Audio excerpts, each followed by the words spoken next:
Down has started in less than 3 seconds. We're going to see an awesome game. I hope so. Getting all wiggly. Are you wiggling? I'm wiggling and wiggling jiggling. all around. I'm so excited. Can't control my flailing nerd arms, man. Just wiggling all Slapping around. stuff left and right.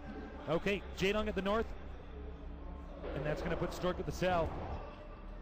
Now remember, destination, it's a one-on-one map, so you know your opponent's starting location right away, unlike Coliseum, for instance. So oftentimes, the builds can be very, very specific on this kind of map. Yeah, definitely. You know, there's a lot of little tricks that can happen here, too. A lot of little cheeses that both players are going to know about. Certainly.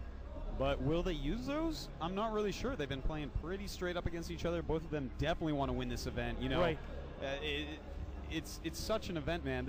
They had to get through all the Koreans and then get through all the foreigners in a foreign land and then through each other again. So, I mean, this is a hard event. It's a great title to have. World champion. Who doesn't want to be that? You can really see the pressure on Jaedong's face, sweat literally dropping from his forehead, if you notice in that last shot. And to just point this out, it is actually cold in here. Yeah, it is actually cold. That is how hard this kid is trying, man. He's letting off so much body heat, you could fry an egg on his head. That's right. I tried and the game's so manly, it should be really a hard-boiled egg, because that's how manly this game is. Wow. Yeah. Okay, we see the Stork's probe going to scout right after the pylon here. This is very standard, very normal. Yeah. Going to see the pool first of Jaedong. It's going to make him get his cannons a little bit quicker than otherwise. Unless I'm mistaken, I believe that was a slightly early pool. I believe it was an overpool. It was an overpool? Okay. Yep, definitely. That Overlord's there, so and I'd say so. There you go. Case closed. Yep. Now this probe is going to try to prevent the drone from planting a hatchery at the expansion. A little bit behind there, but Jaedong's sending that drone really early, not even 300 minerals yet. And this drone is going to have to go to the other location to expand to, which is going to be a small victory here for Stork. Yeah, you know, it's harder to transfer drones over there. He probably will end up not even transferring any drones. Yeah, more than likely. Probe really giving him a hard time, but taking a lot of damage as well. And the first hatchery actually going into the natural. I think Stork thought that his opponent would actually just plant that hatchery at the expansion anyways, but turned out to not be the case. Talk about an amazing game. Those are Korean commentators from On GameNet. Very talented individuals. Oh, definitely. Very friendly people in person as well. We actually have this stream in, well, I should say the commentary in 3 different languages. We're doing English. Obviously, you can probably even hear Chinese in the background. Yep. And the Korean commentators. So this really goes to show you how much esports is globalizing. Indeed it is. And, you know, it's On GameNet, Neo TV, and QuadB.com. That's right. Very grateful to QuadB for helping us out. Absolutely, man. Setting this up for us all. Okay, here comes the hatchery. Very normal here.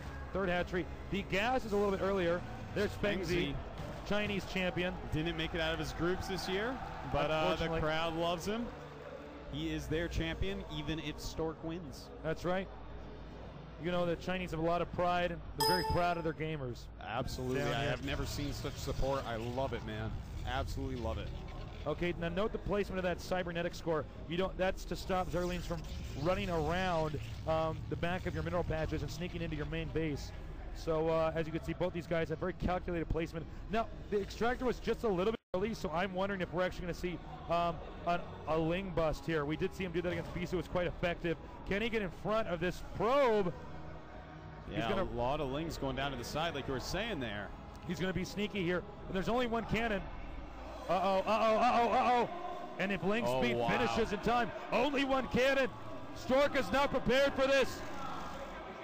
This is wild, man. If he wins off Speedlings, LZ Gamer would be proud.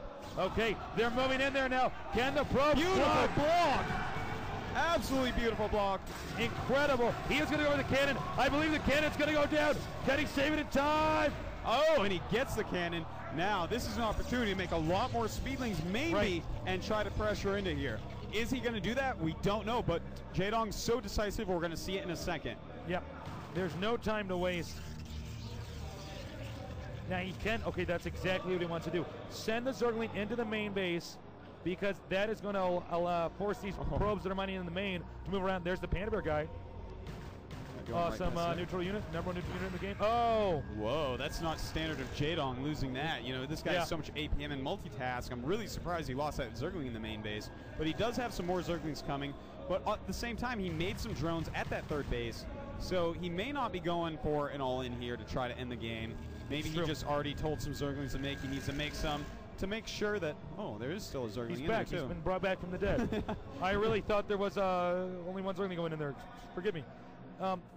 So see how this Zergling is forcing these two probes to not mine minerals so they won't be harassed. That's hurting Stork in the long run. And he's getting a lot of scouting intel, being able to tell exactly what's going on inside Stork's main base. Nice play by Stork, using that bridge to his advantage. Those Zerglings cannot get a good surround over there. The Zerg Spire's on the way. Oh, wow. Stork's main is really suffering here. Now, see this? He cannot get the assimilator up here because those Zerglings can take it out. And that's too bad because he should already have his additional assimilator and running. With a build like this, you know, you definitely do want that assimilator up pretty quickly. Corsairs take up a lot of gas. This is very true. Tech takes up a lot of gas. And as we've seen, you know, Stork needs a lot of that tech to take Jaedong out. Okay. Stork now on the move. And it looks like, in fact, Jaedong's going to run back into the main with the Zerglings. Nope, going to do a loop-de-loop. That's probably not the most technical term for it, but he will loop around his opponent's army. This Overlord spotted.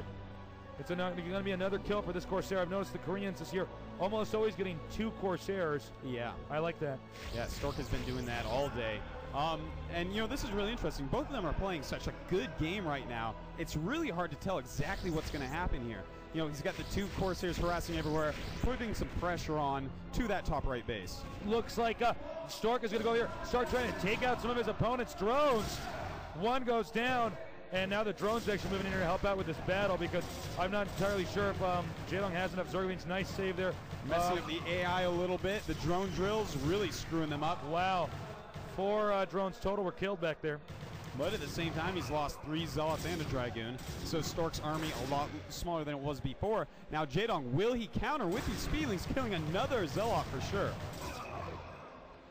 It's quite possible he will. Another thing to bear in mind is that he could actually do a quick Muta switch here. You know, the combination of the Zerglings with the Mutalisk, if you attack that front expansion, can really mess stuff up. Indeed, and Scourge almost hitting that Corsair exactly as it popped out. And he's actually going Corsair Reaver. This is a tricky strategy to pull off. Whoa, we never see Corsair Reaver on this map, man. This is actually kind of exciting. Yeah. Now, if Jaedong can get all these lings down here and attack before the Reaver pops out, there's not a whole lot he can do other than try to micro his probes. The probe spots it. Stork should be getting into position. And I guess he's going to go for the assimilator. Not a bad idea. Because, of course, it's just such a gas-intensive build. Yeah, you know, Reaver's 100 gas, Corsair's 100 gas. He really needs to be mining gas. He even got that assimilator late already. So this actually really hurts Stork. And now suddenly Jaedong, he has spent all his gas. If you've been looking at those little thing in the bottom right there. So I'm interested to see, did he make a bunch of mutas? Yeah, that's what I was thinking as well. He could actually do some muta Scourge timing here and really hurt him. And again, he's just not able to get this assimilator up and running. And with a gas-intensive build like Corsair Reaver, you're going to have to compensate. You're going to have to do one or the other, Corsairs or Reavers. Yep. Okay. And, that is not good for him, man, because he needs both. I mean, this is really part of the build. This is one of the reasons the build is so hard to do. You really need to keep all your Corsairs alive, all your Reavers alive. But Jaedong, he's switching over to the Hydras. And finally, it looks like he's going to be able to get this assimilator up. Nice save there by Stork, but did he save it in time? I'm not entirely sure. Scourge on the map, hoping to intercept any shuttles that might be out there. Stork presumably pumping out more Corsairs. There's a shot of them now. You know, Stork very close, and in fact, they're both at exactly 50 supply right now. Jaedong just popping up for a minute there. But, you know, that you don't normally want more supply as Protoss, but again, this build is so tech-heavy, you're going to have lower overall supply. Now, a lot of Hydras on the map. Stork is going to have to be so careful not to lose his shuttle, which right now does not have speed due to losing that assimilator so many times. There you go. Any damage you can deal here. This is one interesting build about Protoss on this map, is that normally Protoss have less units all the time. except for Pros vs. Terran. In this case, they have even less when they go Corsair Reaver. Oh, he's going to go for the shuttle. Dud shot right there by the Reaver, and loses a lot of hit points on that shuttle, something he does not want to have happen. Speed finally finishes. Uh-oh. Looks like he is going to try to move down in this direction. Scourge chasing the shuttle. And I tell you, Jaedong does have a lot of Hydras here, and is he going to try to go for a bust? It looks like he may.